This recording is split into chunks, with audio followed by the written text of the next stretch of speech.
Alors moi je m'appelle Guillaume Massé, donc je suis chargé de recherche au CNRS et en fait affecté au l'Océan, donc qui est un laboratoire d'océanographie, qui est un des laboratoires d'océanographie de l'Institut de l'Océan, beaucoup d'océans. J'ai choisi en fait d'être à la station marine de Concarneau, justement pour être un peu en prise avec le milieu direct et pour pouvoir, je dirais, appliquer mes connaissances. Donc tout un éventail, entre guillemets, un champ assez large en fait, de connaissances sur des préoccupations un petit peu locales. Quand je suis arrivé à Concarneau, donc avec cette idée de, je dirais, de porter mon attention sur des problématiques un petit peu locales, je me suis retrouvé tout de suite en prise directe avec le monde professionnel maritime. Et au fur et à mesure des échanges avec eux, je me suis rendu compte que effectivement, ils étaient confrontés à un problème de prolifération des étoiles de mer. Et notamment en fait deux espèces d'étoiles de mer, donc Asterias rubens et Martasterias glacialis, donc l'étoile vulgaire et puis l'étoile glaciaire. Et donc ça m'a réveillé des souvenirs puisque dans mon premier parcours professionnel, en fait, j'ai beaucoup travaillé sur le polaire. Ces étoiles de mer, en proliférant, vont, je dirais, poser des problèmes, notamment à des pêcheurs. Elles vont, par exemple, coloniser, infester, en fait, certains fonds.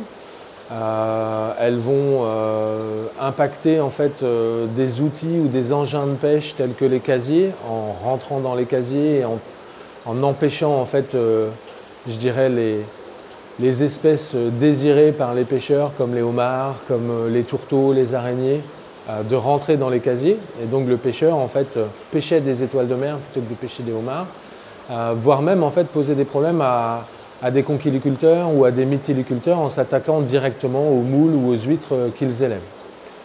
Et donc on a commencé à réfléchir un petit peu sur le problème, essayer d'abord de poser un état des lieux, donc de voir si réellement ces étoiles de mer elles étaient abondantes.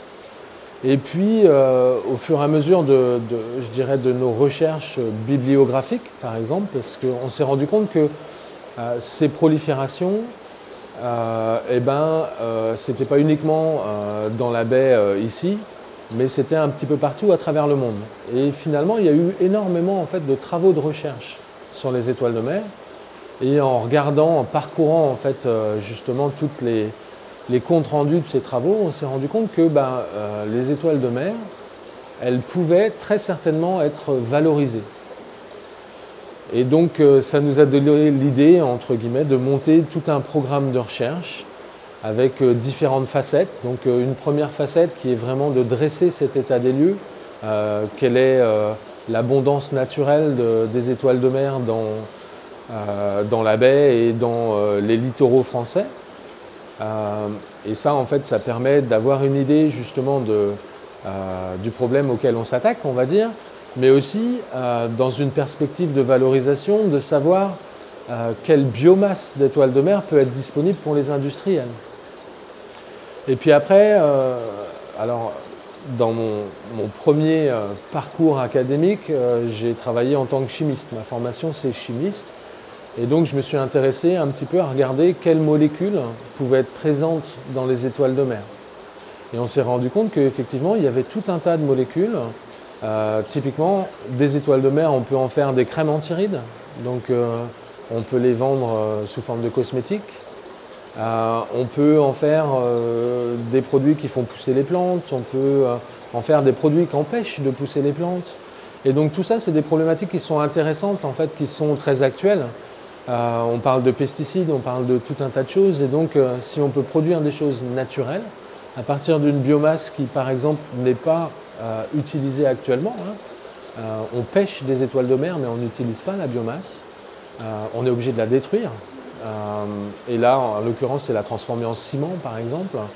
Ce projet, il a tout un tas de facettes. Donc une facette qui est un peu, je dirais, le cœur de métier du muséum, qui est de comprendre en fait la dynamique, l'écologie des étoiles de mer. Il y a donc cette facette chimie développement d'applications industrielles. Et puis, il y a une facette mise en industrialisation, quoi, en fait.